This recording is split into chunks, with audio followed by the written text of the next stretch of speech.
참 부럽습니다.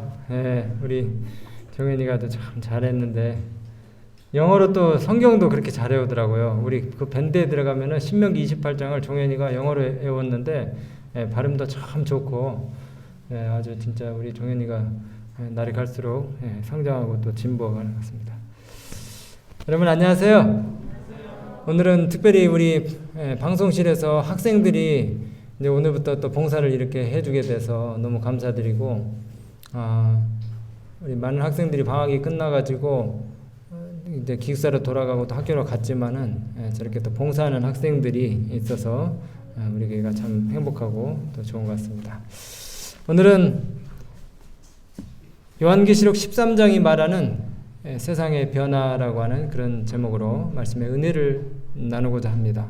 우리 요한계시록 13장 우리 말씀 1절 2절을 먼저 한번 다시 읽어보도록 하겠습니다. 성경 가지셨으면 요한계시록 13장 1절 2절 말씀을 먼저 읽겠습니다.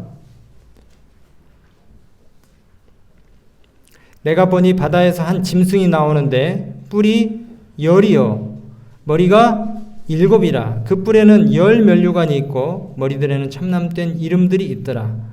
내가 본 짐승은 표범과 비슷하고 그 발은 곰발 같고 그 입은 사자 입 같은데 용이 자기 능력과 보좌와 큰 권세를 그에게 주었더라.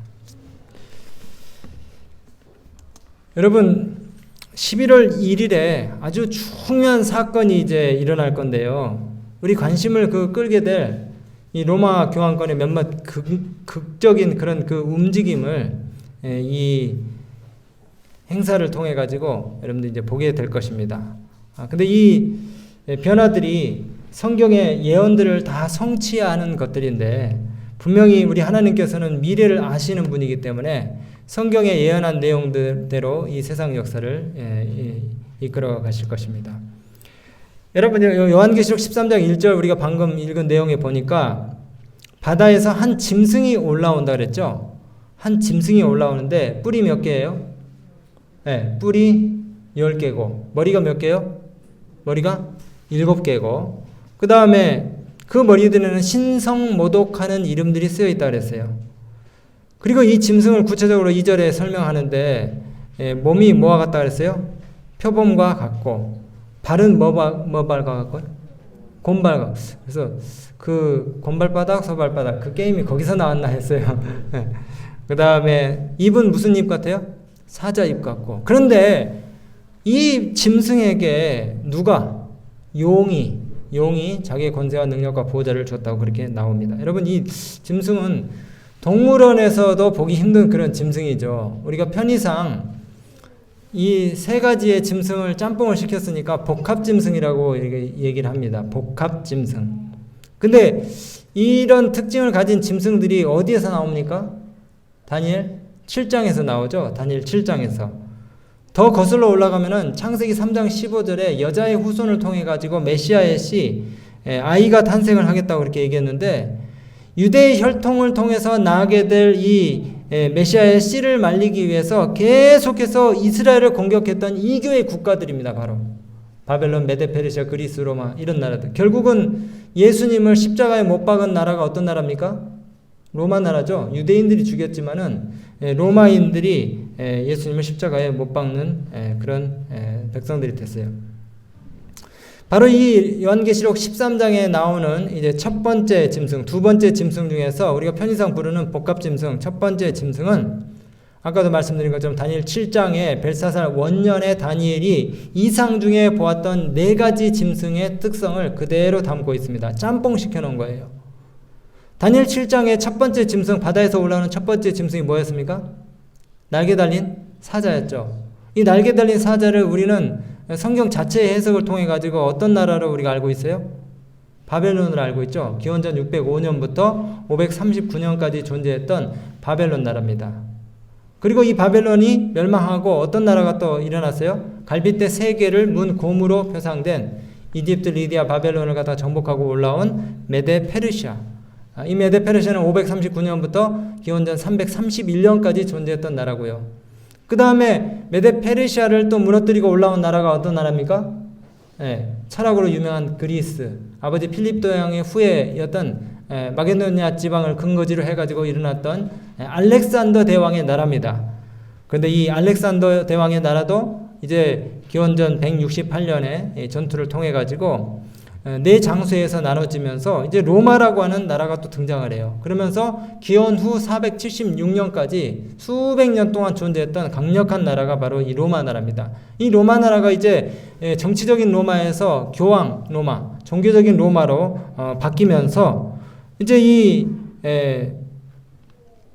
세상 역사에 볼 수 있는 이 제국들의 출현 이후에 그 제국들을 갖다가 조종하고 있는 또 다른 세력, 13장 2절에 표현된 또 다른 세력이 이제 권세와 능력과 보호자를 주었다고 이야기하는데 이 교황권의 활동을 이제 이야기해주고 있는 것이에요.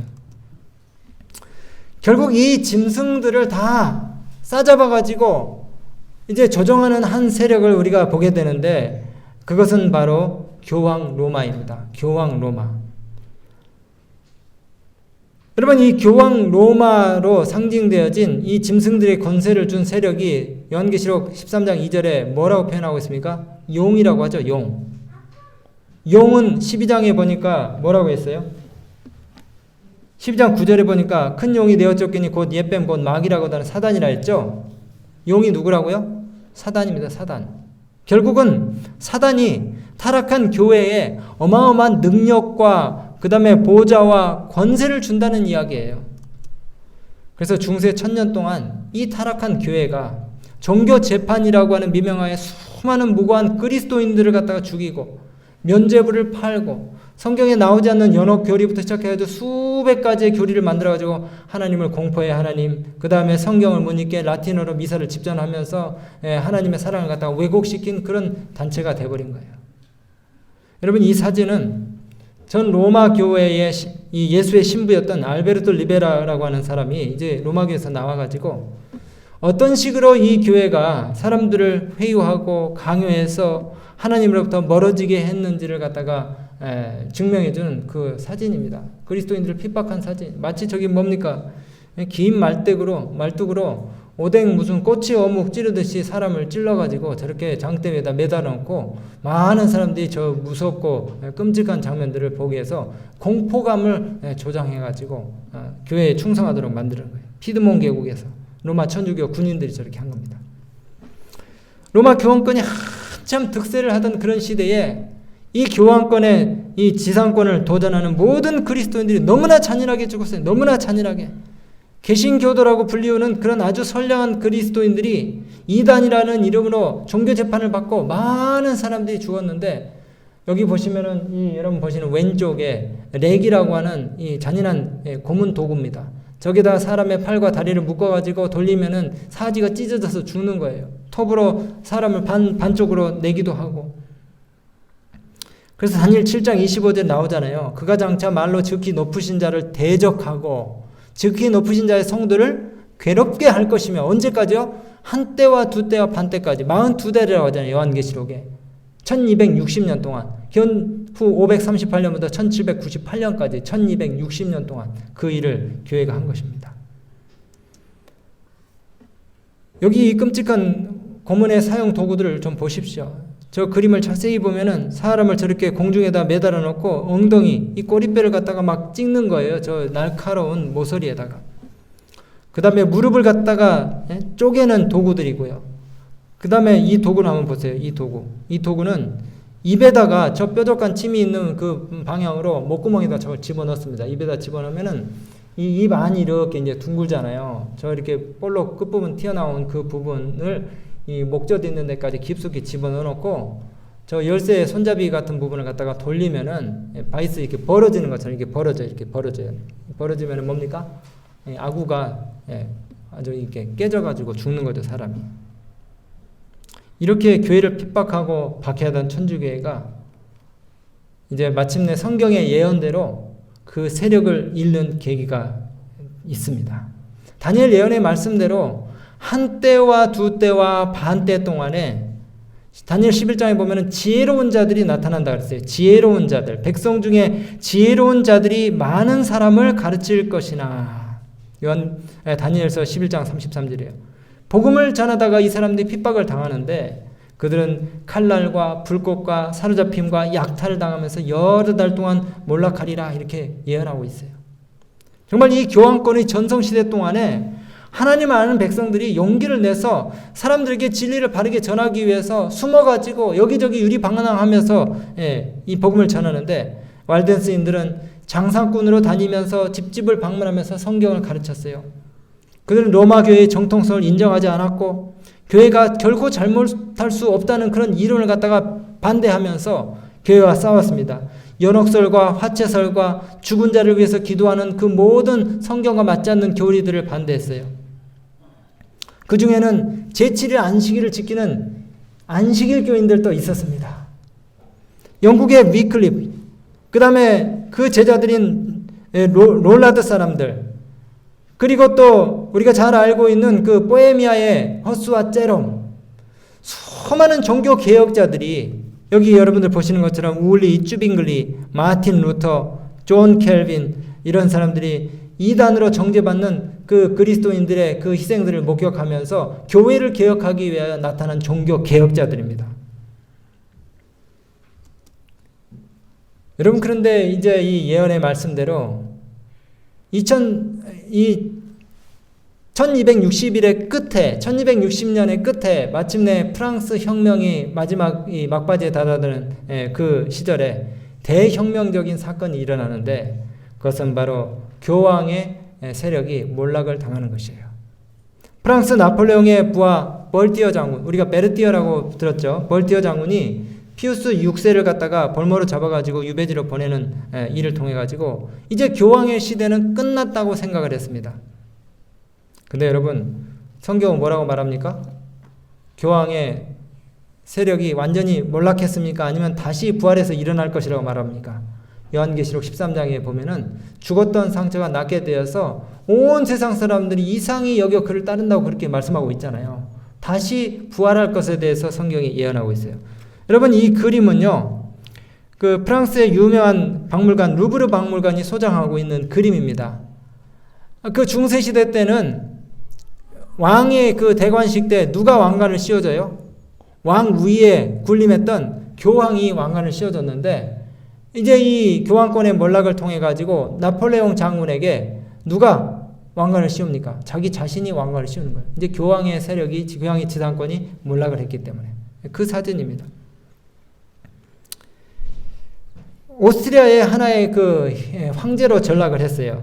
근데 이렇게 중세 천년의 역사를 자랑하던 천주교가 이제 다시 용의 후광을 힘입어서 온 세계를 호령하는 또 다른 힘을 가지고 다시 재등장하게 되는 사건이 있었습니다.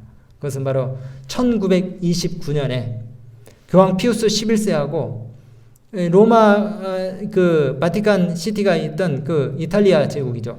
이탈리아와 이제 조약을 맺는데 우리가 그것을 라테란 조약이라고 많이 들었잖아요. 라테란 조약을 통해서 108에이커에 해당하는 이 바티칸 시티가 이제 이 로마 교회에 의해서 획득을 하게 됐어요. 로마 교회가.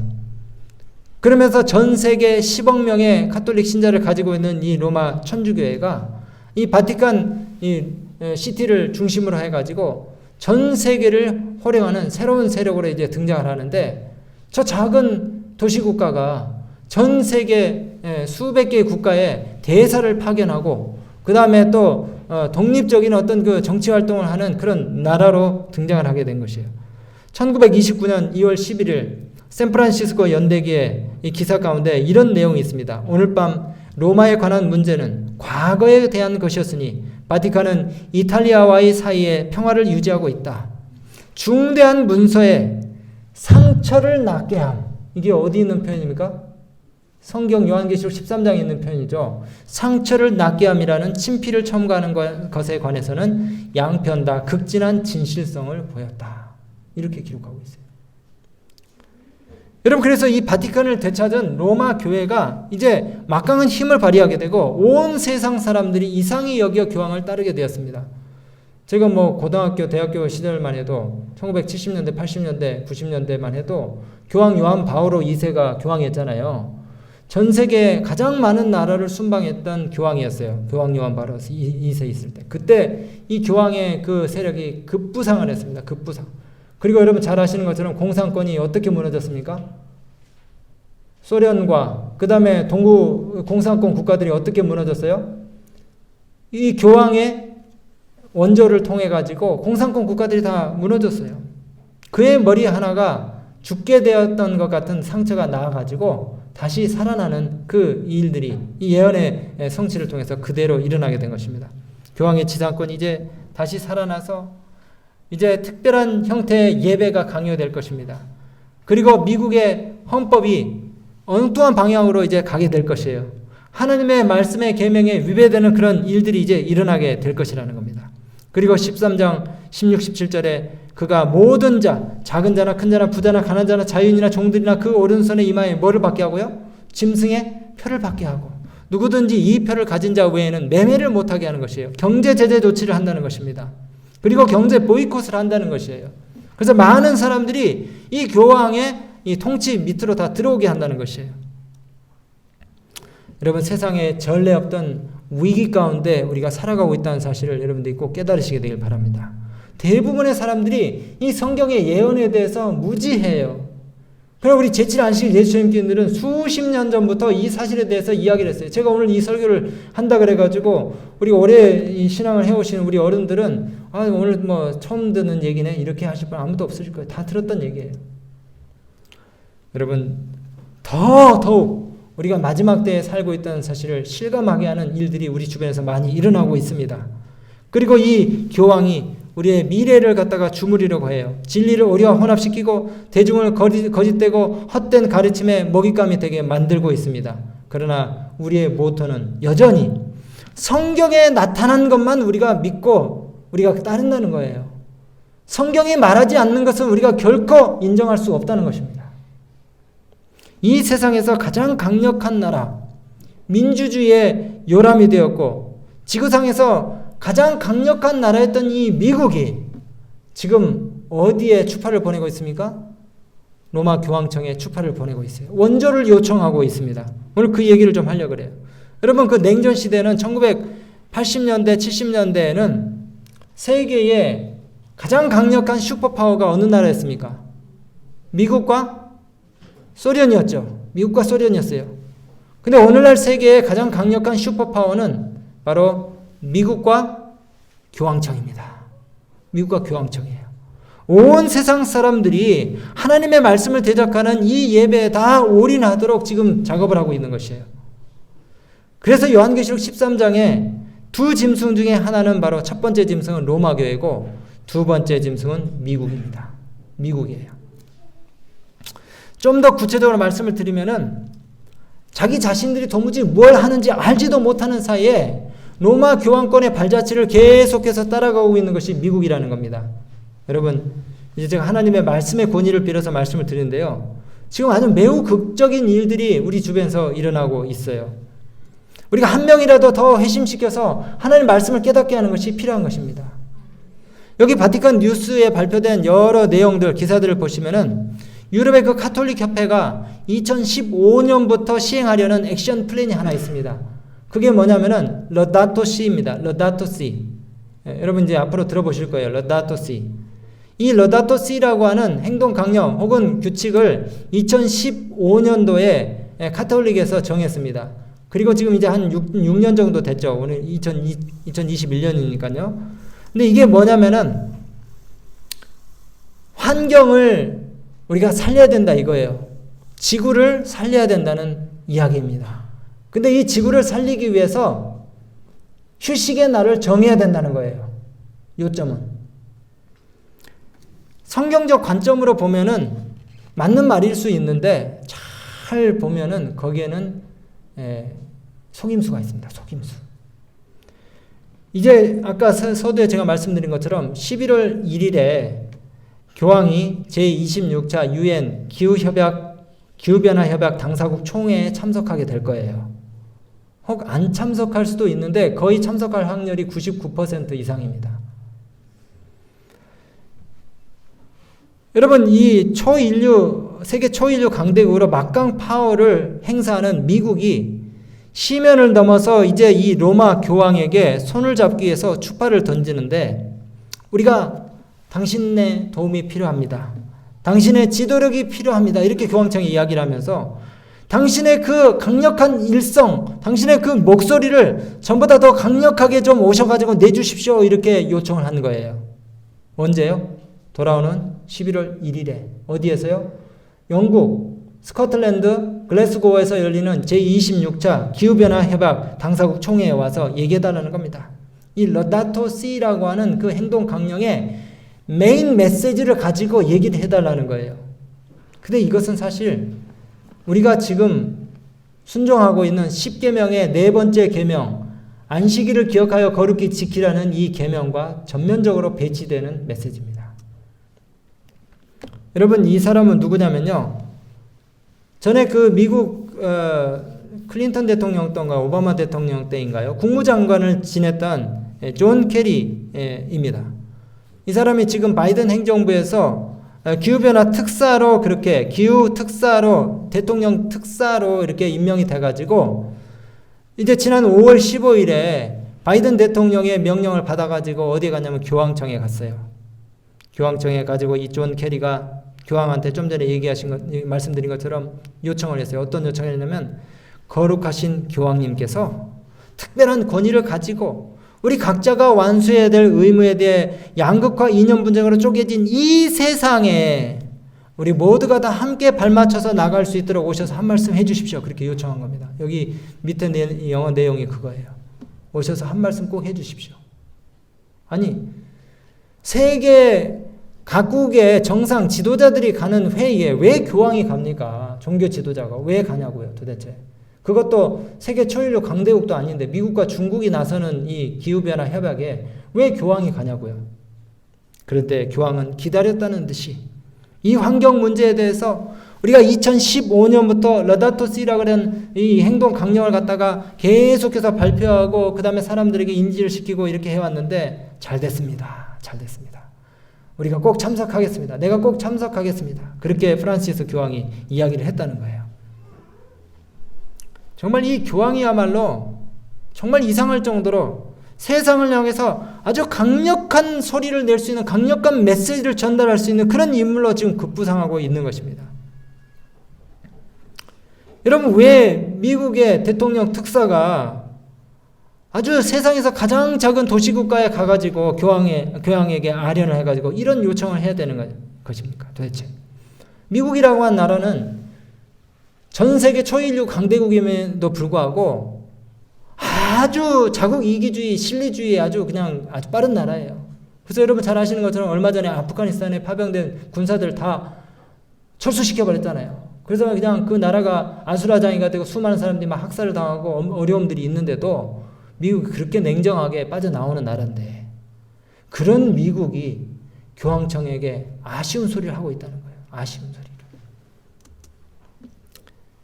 여러분, 우리가 왜 이런 분위기들이 세상에서 만들어지고 있는지 예언을 통해서 잘 알잖아요. 이 교황은 이런 기후변화 문제에 대해서 내가 해결사다 그렇게 자처하고 나서면서 그 핑곗거리로 코로나19를 이야기하고 있습니다. 코비드-19을 이야기하고 있어요. 지금 이렇게 세상이 오염이 되고 그 다음에 병이 들고 온 세계가 코비드-19으로 올스탑된 것은 사람들이 너무나 약탈적으로 포악스럽게 이 지구를 갖다가 사용했기 때문이다. 천연자원의 무책임한 사용으로 인해서 지구가 크게 상처받고 병들고 있다.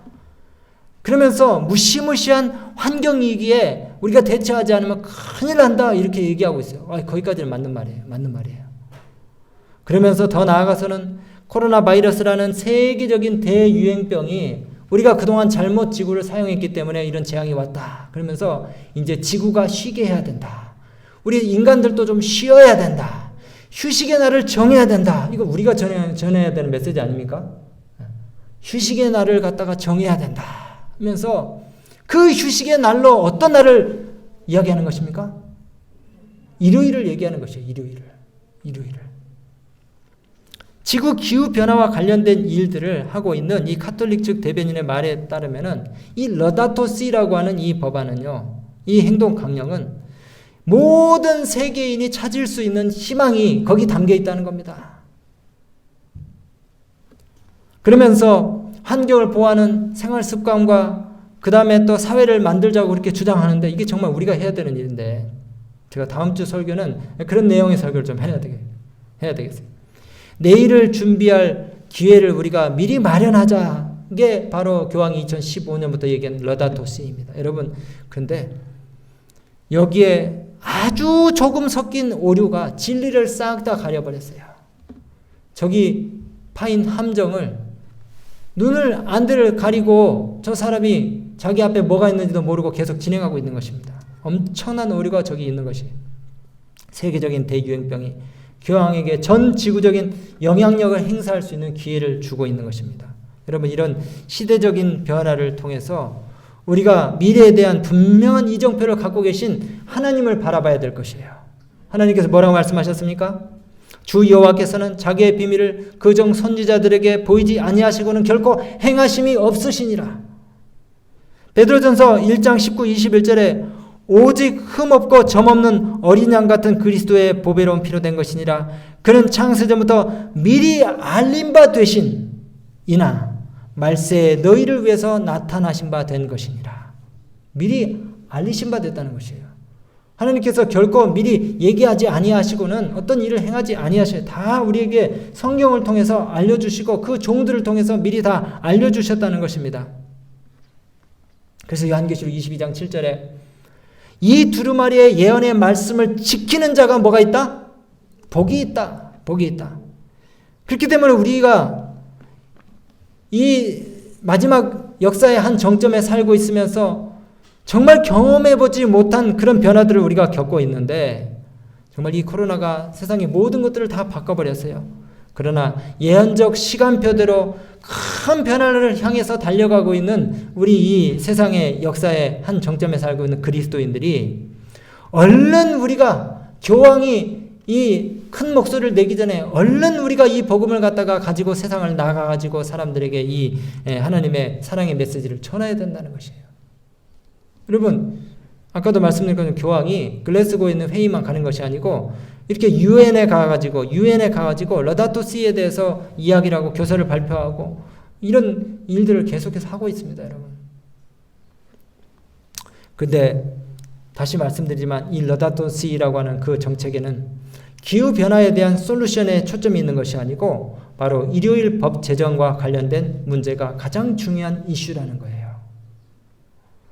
이렇게 2015년부터 계속해서 각종 국제회의에 가가지고 교황이 러다토 시를 강조하고 있습니다. 러다토 시. 이제 오늘 여러 번 말씀드렸으니까 여러분 이제 확실하게 아시겠죠? 러다토 시. 내용이 뭔지는 정확하게 잘 모르겠지만 교황이 7년 전부터 계속해서 강조했던 교서예요. 그리고 트럼프 대통령을 만났을 때도 저 러다토 시를 강조를 하면서 이렇게 소개를 할 때에 저 뒤에는 반드시 썬데일로 일요일 법령이 숨어 있는 것입니다. 일요일 법령.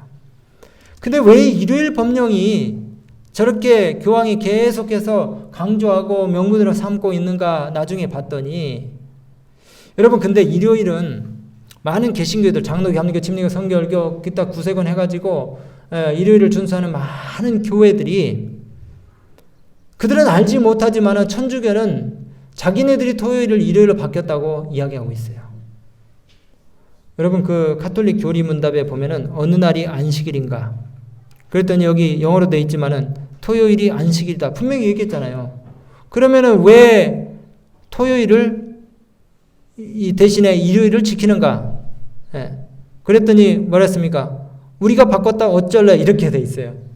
제가 너무 이렇게 쉽게 설명을 해서 그런데 빨간색으로 표현된 내용이 그거예요. 교회의 이름으로 우리가 바꿨다 이 말이에요. 천주교는 사실 어떤 면에서 바꾼 거는 좀 잘못된 것이지만은 우리가 안 바꿨다라고 거짓말 치는 거하고는 이 개신교하고 다릅니다. 개신교는 뭐 아무 날이나 지키면 어때 또 이렇게 얘기하지만은 천주교는 자기네들이 바꿨다고 인정을 해요. 가톨릭 교리문답에. 그래서 대부분의 기독교 세계가 일요일을 지키는데도 왜 일요일을 지키는지를 알지 못하고 지켜요, 사람들이. 그런데 여러분 다니엘 7장 25절 뭐라고 말씀하셨습니까? 그가 장차 지극히 높으신 이를 대적하고 또 지극히 높으신 이의 성도를 괴롭게 할 것이며 그가 뭐를 바꿨다고요? 때와 법을 고치고. 때와 법이 뭡니까? 때에 관한 법이 뭐예요? 10계명 중에서 안식일 계명, 넷째 계명이잖아요. 법은 뭡니까? 10계명을 10개를 9개로 줄였어요. 왜? 우상 숭배하라는 계명을 없앴거든요. 왜냐하면 성인들의 우상을 숭배하니까. 그래서 9개 된 계명을 10개로 만들기 위해서, 구색을 갖추기 위해서 10번째 계명을 2개로 또 쪼갰어요. 토요일을 일요일로 바꾸고 하나님의 계명을 완전히 바꿨습니다.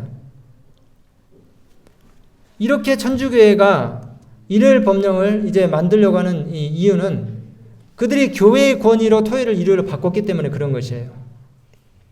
여기 여러 내용들이 있지만은 다 생략하고요.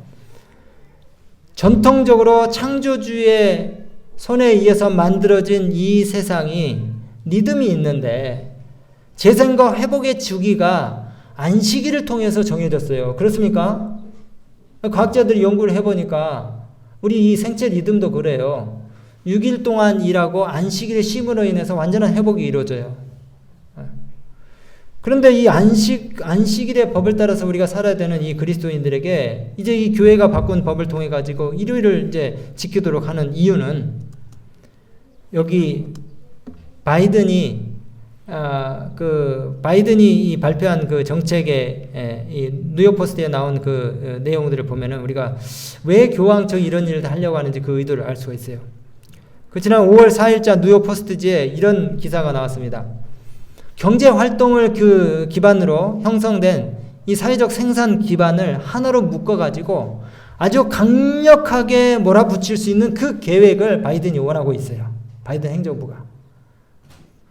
근데 그것이 미국의 노동자들을 갖다가 결집시키고 노조화시켜가지고 대대적으로 이제 추진하려고 하는 것인데 그건 뭐냐면은 노동자들의 그 인권이 중요하니까 일요일은 쉬어야 된다는 거예요.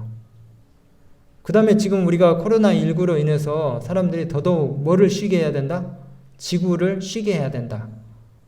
그래가지고 우리가 코로나 생기니까 막 비행기도 안 뜨고 그 다음에 대중교통도 이제 많이 줄어들고 하니까 환경이 많이 깨끗해졌다고 이야기하잖아요. 그죠? 환경을 살려야 된다라는 구실로 인해서 일요일을 쉬어야 된다는 거예요. 일요일을. 많은 사람들에게 이 러다토시라고 하는 법안이 홍보가 되고 법안이 제정이 되면 더 많은 사람들이 환경 수호하는 데 동참하게 될 것이고 이제 교황이 홍보하고 있는 가짜 안식일이 사람들에게 그 의미를 더하게 될 것이라고 이렇게 주장을 한다는 것입니다. 노동자들이 일요일날 쉬어야 된다는 거 좋은 말입니까? 아닙니까? 좋은 말이죠. 듣기는 좋은 말이죠. 그러나 그 이면에는 토요일을 일요일로 바꾸려고 하는 그런 의도가 있다는 것이에요. 오늘 제가 이제 말씀을 정리하면서 교황은 말합니다. 우리 서두르지 말고 좀 서서히 가야 됩니다. 근데 이거는 사실 허울 좋은 이빨림이에요. 그 뒤에는 강력한 기만이 속임수가 숨어 있는 것입니다. 우리가 지금 새로운 라이프 스타일이 필요하다 그렇게 주장하는데 우리는 동의하지만은 사실 그 이면에는 하나님이 제정하신 신성한 안식일을 갖다가 금하는 법이 담겨 있는 것이에요. 여러분 하나님 말씀 외에는 아무것도 믿지 마시게 되길 바랍니다. 하나님께서 예언을 통해서 우리에게 밝혀주신 그 이정패대로 여러분들이 나아가시게 되기를 간절히 바랍니다.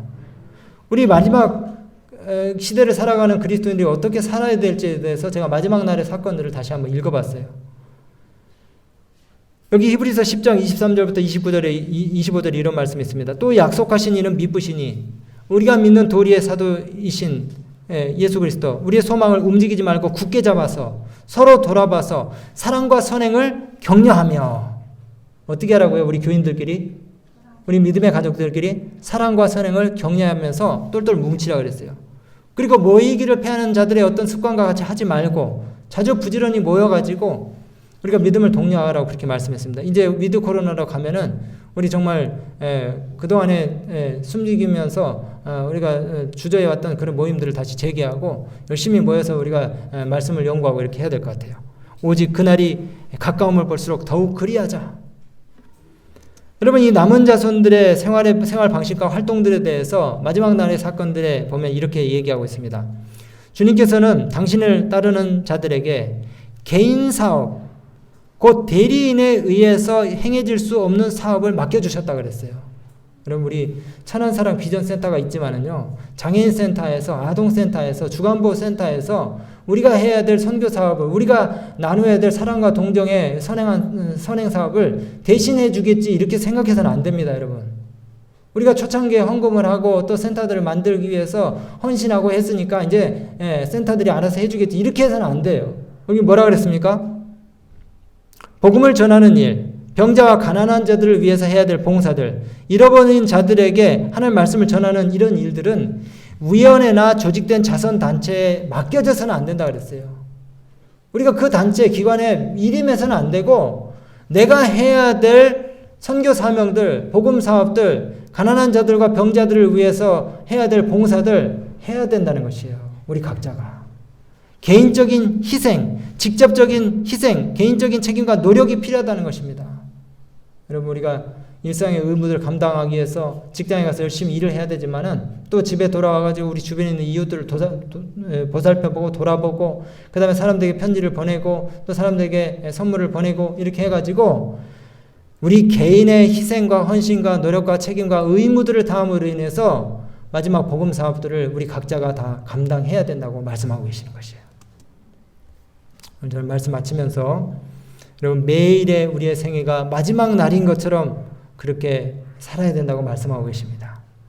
매일 아침 그날을 위해 그대 자신과 그대의 자녀들을 하나님께 바치라. 오늘이 마치 이 지상에서의 마지막 날인 것처럼 주님을 위해서 열심히 일하라, 이렇게 말씀하셨습니다. 여러분, 여러 날, 여러 해 후의 일을 계획하시기보다 지금 당장 우리가 하나님을 위해서 할 수 있는 일들을 찾아보시게 되길 바라요. 우리의 위로가 필요한 사람들, 우리의 도움이 필요한 사람들, 우리의 재물과 우리의 헌신과 희생이 필요한 사람들을 우리가 찾아야 되는 것이에요. 여러분, 그렇다고 해서 직장을 당장 그만두고 선교사업에 동참하라, 그 얘기가 아닙니다. 여러분, 직장에 가서 교사는 교사 일을 하고, 직장인은 직장 일을 하고, 농부는 농사 일을 하고, 그 다음에 상인은 상인의 일을 하고, 간호사는 간호사 일을 하지만은 그 일들을 함에 플러스 여러분 자신의 헌신과 개인적인 희생을 통해 가지고 사람들을 돌보는 일을 하자는 것이에요. 하나님의 축복이 돌아온 한 주간 동안 우리 함께 하시고, 여러분, 우리 충청 앞에서 지금 이번 주에 전도회가 있거든요. 그 전도회는 뭐냐면은 인터넷으로 복음 전도회를 합니다. 서중한 앞에서는 서중한 미디어를 유튜브에 치시면은 건강 전도회를 한 유튜브 영상들이 올라와 있어요. 좋은 영상들입니다. 그거를 여러분들이 알고 있는 친구들, 교회 안 나오는 친구들, 그 다음에 오랫동안 소식이 끊겼던 이웃들한테 카톡 저장돼 있으면은 카피 페이스트가 붙이세요. 카피 페이스트 붙여가지고, 내가 너 궁금해서 어떻게 지내는지 궁금해가지고 보내는데 이거 한번 좀 들어봐라. 너무 좋은 말씀이다. 이렇게 해가지고 막 보내세요. 전송하세요. 시간이 없다고, 내 전도할 시간 없다고 그렇게 하지 마시고, 내가 정말 구원해야 될 사람이 누군지를 한번 생각을 해보세요. 그러면 친구도 있고, 아는 동생도 있고, 먼 이모도 있고, 친척도 있고, 있을 거 아닙니까? 동창도 있고, 그 사람들한테 계속 메시지를 계속 보내시기 바랍니다. 계속. 그리고 메시지만 보내면 또 얌체 같다고 하니까 선물 하나씩 보내시고, 이렇게 해가지고 선교를 하면은 정말 때를 알고 시세를 분별하고 하나님께 돌아오는 많은 백성들이, 속속들이 일어날 거라고 이렇게 생각이 됩니다. 돌아오는 한 주간 동안도 하나님의 영광의 빛을 전달하시는 우리 모든 믿음의 가족들 되시기 바라면서 말씀 마치겠습니다.